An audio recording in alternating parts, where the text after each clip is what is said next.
Bismillahirrahmanirrahim. Qala al-musannif rahimahullah wa nafa'ana bi'ulumi fid dini wad dunya wal akhirah. Al-Fatihah ila rasulina wa habibina syafiina Rasulillah Muhammad ibn Abdillah sallallahu alaihi wasallam wa alihi wa ashabihi wa azwajihi wa dzurriyyatihi min khususan ila roh Syekh Muhammad bin Muhammad As-Sunhaji annallaha yaghfiru lahum wa yarhamuhum wa yu'li darajati fil jannah wa yanfa'una bi asrarihim wa anwarihim wa ulumihim fid dini wa dunya wal akhirah. Al-Fatihah. A'udzu billahi minasy syaithanir rajim. Bismillahirrahmanirrahim. Alhamdulillahi rabbil alamin arrahmanir rahim maliki yaumiddin iyyaka na'budu wa iyyaka nasta'in ihdinas siratal mustaqim siratal ladzina an'amta 'alaihim ghairil maghdubi 'alaihim waladdallin. Amin. Bismillahirrahmanirrahim. Al-kalamu huwa lafdzul murakkabul mufidu bil wad'i wa aqsamuhu salasatun ismun wa fi'lun wa harfun ja'a li ma'nan. Bismillahi, dengan menyebut nama Allah, Ar-Rahmani yang maha pengasih, Ar-Rahimi lagi maha penyayang. Al-kalamu kalam, huwa dia kalam, al-lafzu adalah lafal, al-murakkabu yang tersusun, al-mufidu yang berfaedah, bil wad'i dengan disengaja. Al-kalamu kalam, apa kalam itu? Kalam itu kalau dalam bahasa Indonesia adalah pembicaraan. Kalau dalam tulisan susunan bahasa. Saya pergi ke masjid, itu susunan bahasa. Nah, itu disebut kalam. Jadi kalam itu susunan bahasa atau susunan tulisan. Contoh, saya pergi ke masjid. Nah, itu susunan bahasa. Dalam istilah bahasa Arab disebut kalam.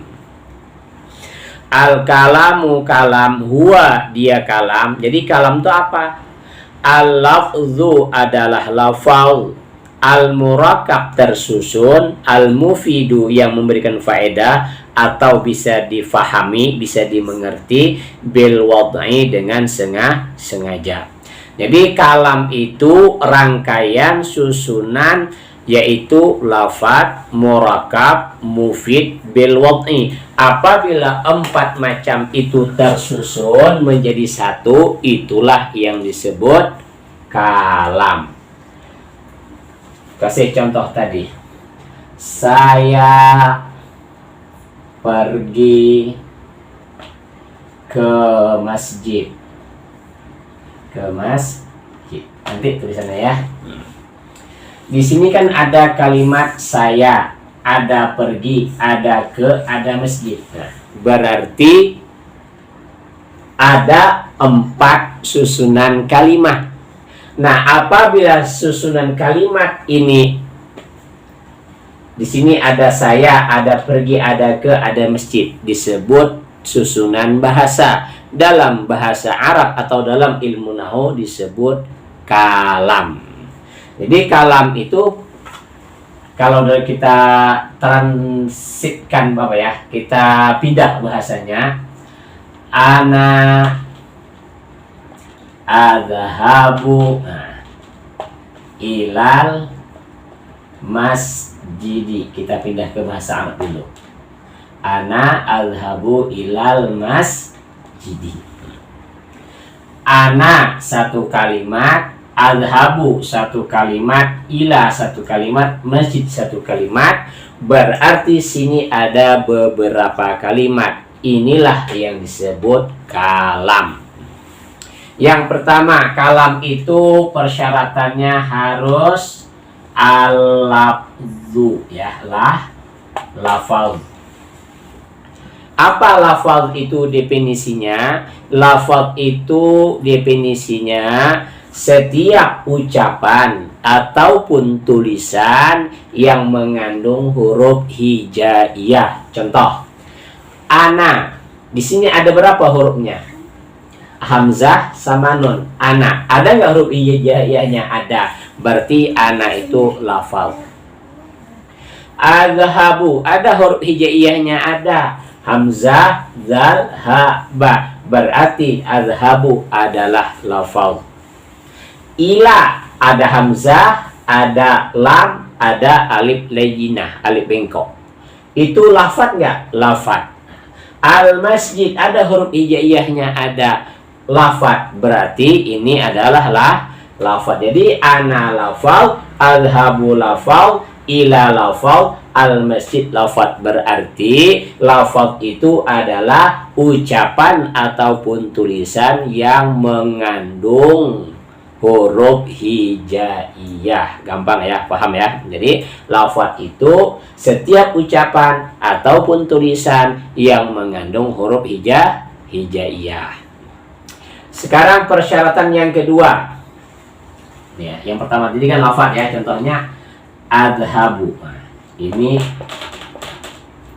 lafaz. Yang kedua persyaratan jadi kalam itu adalah al-murakkab. Apa yang murakkab? Tersusun. Susunan itu benar atau salah itu tak ada urusan dalam ilmu nahwu. Yang penting tersusun. Contoh, ana adhabu. Ana satu kalimat, adhabu satu kalimat. Ana adhabu satu kalimat, dua kalimat. Kalau sudah tersusun dua kalimat, benarkah susunan tadi ataupun salah, itu disebut murakkab. Kata anak-anak yang baru belajar bahasa Arab, hati-hati katanya. Apa hati-hati? Kolbun fit torik kata dia. Nah, contoh, kolbun fit torik. Ini salah bahasa ya, tapi anggap contoh sajalah biar gampang. Kolbun kata dia, dua kalimat jadi satu. Ini juga disebut murakkab walaupun salah bahasanya. Jadi murakkab itu apabila lafaz berdigabung maka itu disebut murakkab. Ana lafaz, adhabu lafaz, dijadikan satu digabung, itulah yang disebut murakkab. Minimal dua kalimat. Kalau satu kalimat bukan murakkab namanya, karena tidak ada susunannya. Contoh, nih, papan tulis sama spidol nih. Satu kita gabungkan.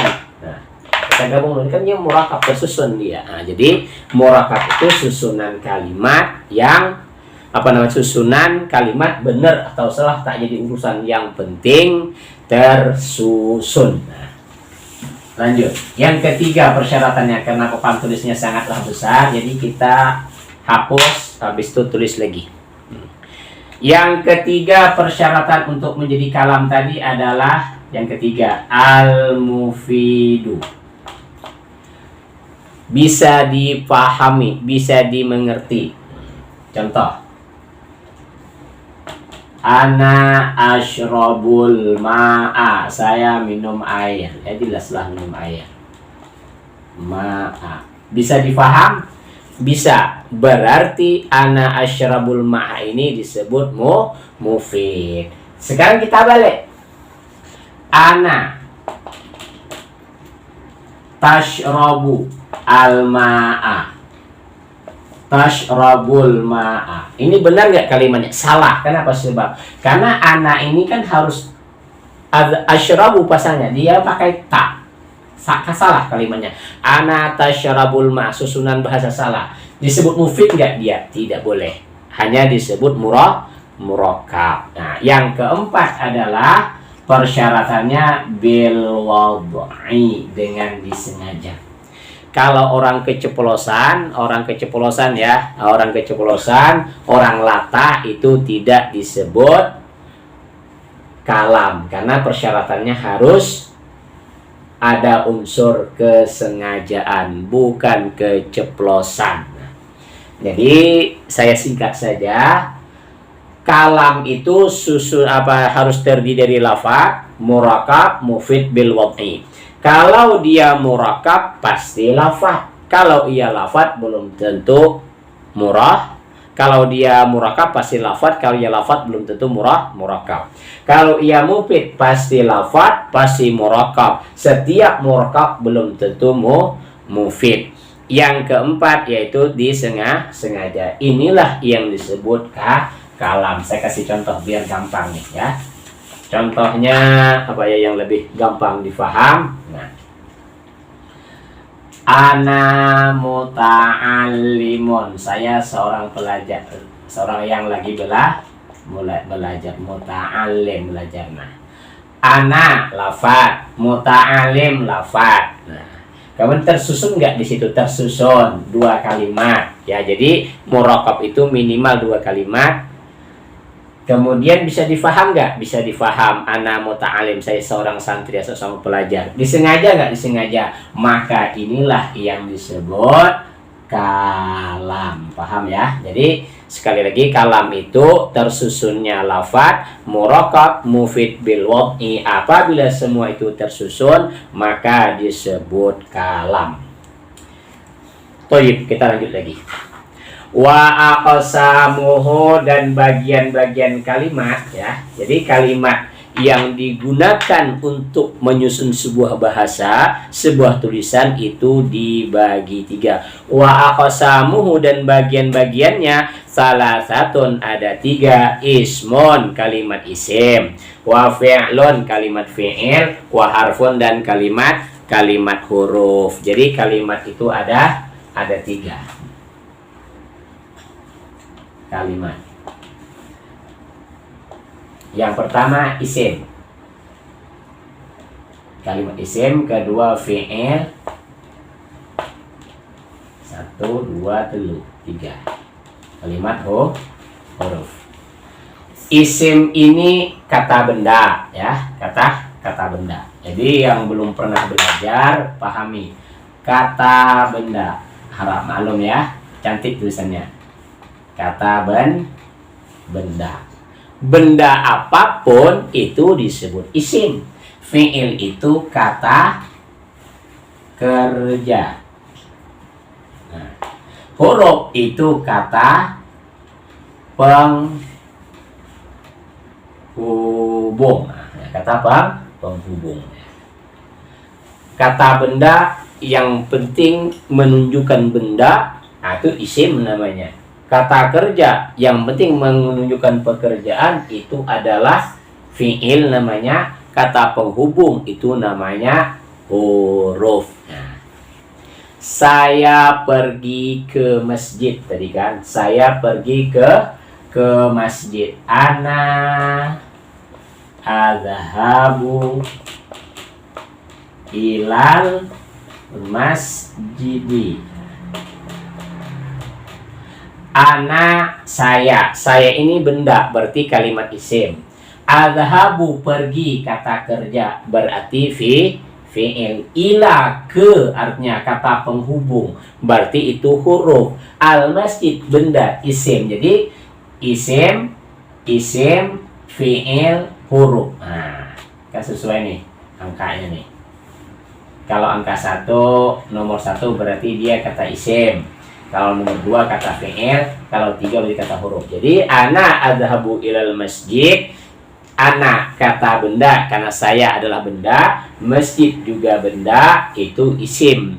Sedangkan fi'il kata kerja, adhabu pergi. Nah, kemudian huruf kata penghubung. Kalau dalam bahasa Indonesia tak paham karena tak pernah sekolah ya. Jadi nggak tahu dalam istilah bahasa Indonesia apa subjek, apa objek, tidak paham lah saya. Intinya kata benda itu disebut isim, kata kerja disebut itu fi'il, kata penghubung disebut huruf. Tapi di sini disebut wa harfun, dan huruf ja'a yang datang ya huruf limaknan, mempunyai arti. Artinya yang ketiga ini adalah huruf, tidak semua huruf, tapi huruf yang mempunyai arti. Huruf hijaiyah, alif, ba, ta, sa, jim, ha, kha, itu bukan. Yang dimaksud ini adalah huruf yang punya makna, seperti huruf jer, apalagi huruf qasam, apalagi amil nasab, apalagi amil jazm, itu apalagi huruf la nafi, la nahi. Nah, itu disebut huruf yang mempunyai makna. Jadi singkat saja, kalimat itu ada 3: kalimat isim, kata benda; kalimat fi'il, kata kerja; kalimat huruf, kata penghubung. Untuk menjadikan sebuah kalam susunan bahasa tadi, maka tersusunlah isim, fi'il, huruf. Inilah putarannya untuk membuat sebuah kalimat. Paham ya?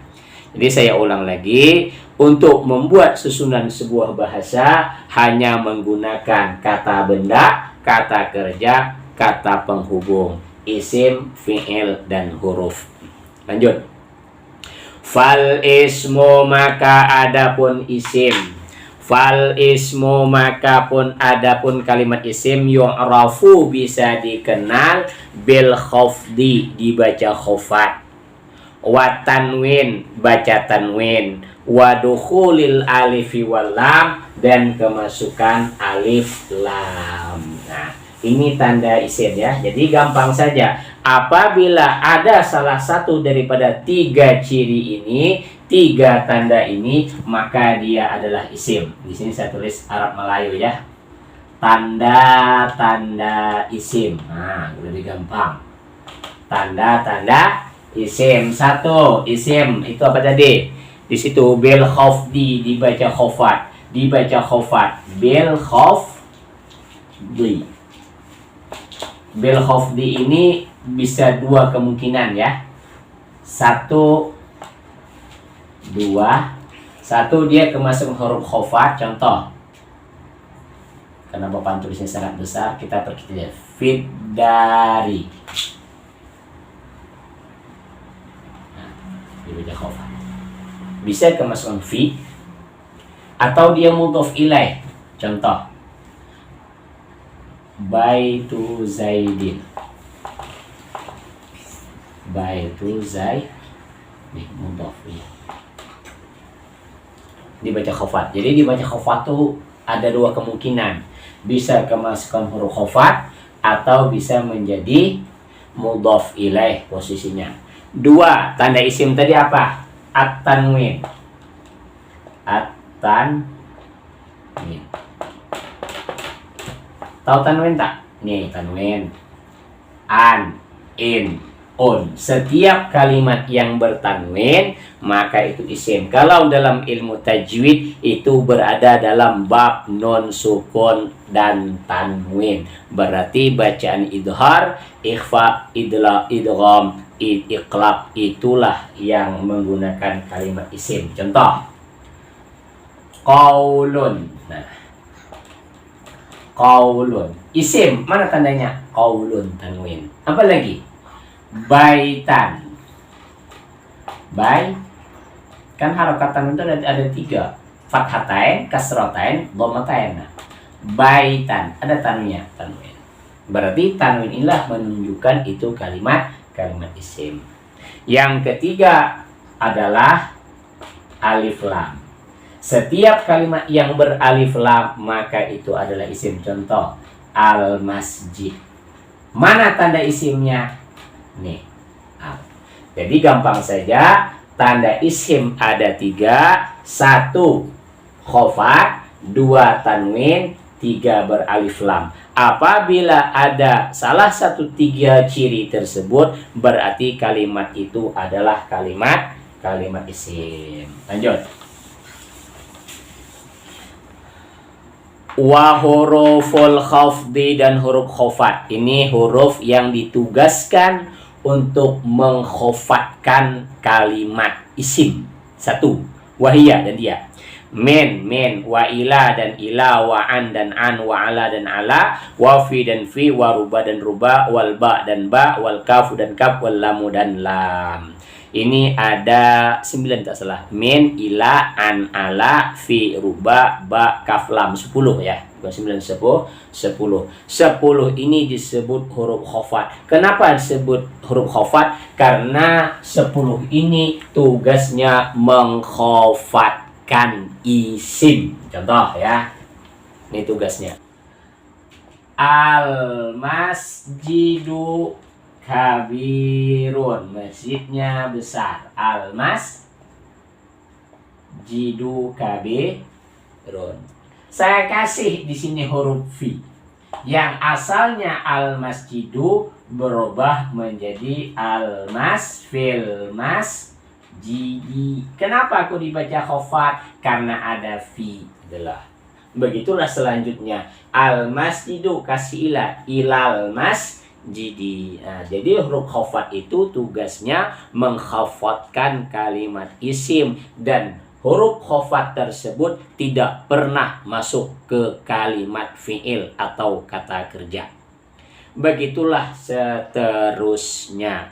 Apabila ada salah satu huruf khofat yang 10 ini masuk, pasti dia itu masuk ke kalimat isim. Nah, kalimat yang setelahnya itu pasti dibaca khofat, dan itu adalah kalimat isim. Wa huruful qasami, dan huruf qasam, wahiyya, dan dia huruf qasam, al wawu wal ba'u wa ta'u, waw, ba, dan ta. Selanjutnya adalah huruf qasam, artinya sumpah. Sumpah itu artinya demi ya. Jadi demi. Apabila ada kalimat itu waw bermakna demi, ba bermakna demi, ta bermakna demi, berarti huruf tersebut adalah huruf qasam. Contoh ya dalam Al-Qur'an. Wal fajri walayalin ash. Wal fajri. Kenapa dibaca wal fajri? Karena yang mengkhafatkan adalah waw. Artinya demi waktu fajar. Berarti waw ini adalah waw huruf qasam. Artinya demi. Wal fajri demi waktu fajar. Wal laili demi waktu malam. Wasyamsi demi matahari. Banyak dalam Al-Quran contoh-contoh yang isim kemasukan huruf qasam yang bermakna demi. Mudah-mudahan pembelajaran kita ini bisa difahami. Kalau tak faham boleh bertanya. Kalau juga tak paham juga, tunggulah tatap muka nanti. Insya Allah akan faham. Mungkin hanya itu dari saya pembelajaran pada pertemuan ini. Mudah-mudahan ada manfaatnya. Ilal liqa ma'assalamah. Assalamualaikum warahmatullahi wabarakatuh.